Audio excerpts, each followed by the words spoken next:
Hello, I'm Paul Edwards. This is my 2003 Land Rover Defender TD5.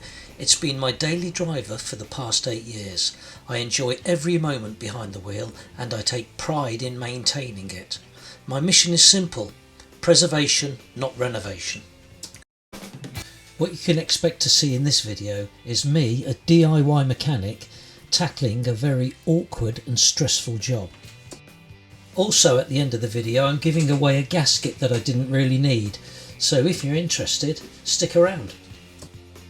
Today I'm going to tackle one of the TD5's favourite party tricks, a leaking fuel pressure regulator. If you've had the odd intermittent smell of diesel and a couple of new drips have appeared underneath your Defender, this is probably the culprit. But let's get started on this task before I change my mind. The first thing I do is remove any obstacles that might be in the way so I can actually reach the regulator, which of course is hiding at the back of the engine like it's avoiding taxis.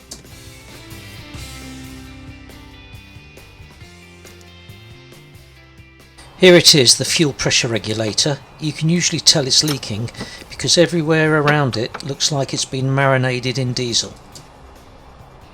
Before I start disconnecting the hoses and the plug, I take a mental picture of where everything goes. Because believe me, I don't want to be playing the guessing game later. So next up, I disconnect the fuel lines and the electrical plug. Of course, the first thing I do when removing the clip from the plug is drop the clip into the engine bay. Fortunately, I was lucky. I've got one of those telescopic magnetic things and I was able to retrieve the clip with no problems. So when the fuel lines are being disconnected, a little bit of diesel might spill out, so I've got some rags and I've covered up the drive just in case.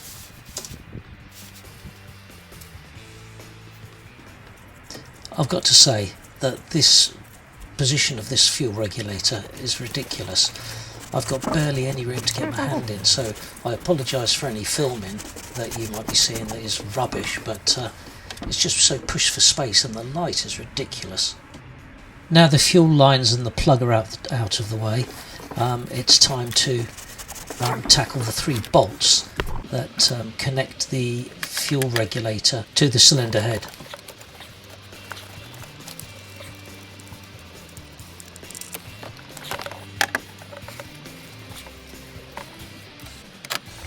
And yes, there are 3 of them. 2 of them at the top, which are reasonably easy to get at, and 1 at the bottom, which is really difficult to get at.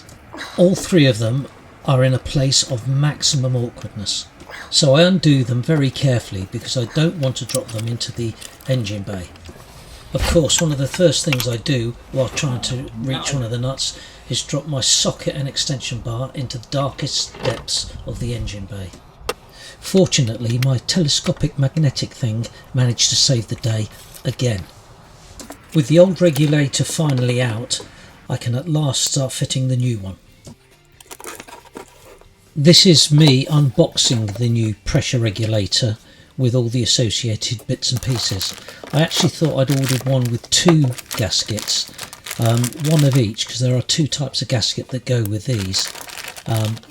So I wasn't sure which one I had, so to be safe I ordered one of the other type of gaskets, which it turns out I didn't need anyway, but it's best to be safe than sorry. Here I'm just demonstrating how easy it is to push one of the fuel lines onto the pipe. With a fresh gasket and a shiny new part, it looks as though I'm finally going to make a bit of headway.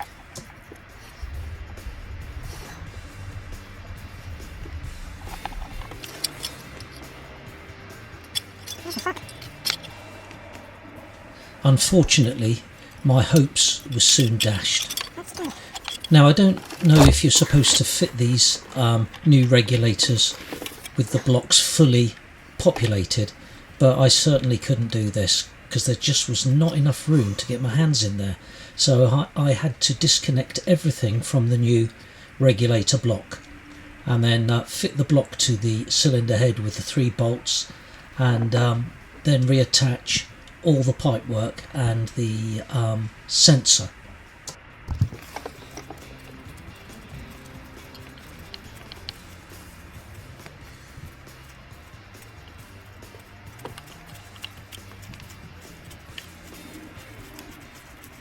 One of those universal socket set things is an essential for this job.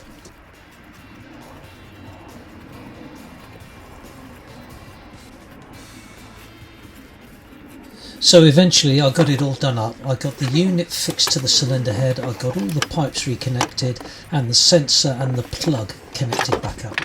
Before I turn the engine on, I just want to double check everything to make sure I'm not going to be spraying diesel all over the place, because that wouldn't go down very well with Greta. This is always a nervous moment. I turn the ignition on and I let the TD5 go through its air purging sequence. I go and have a look under the bonnet and check for leaks to make sure there's nothing untoward there, and then I come back into the cab and I turn the engine on and check for further leaks.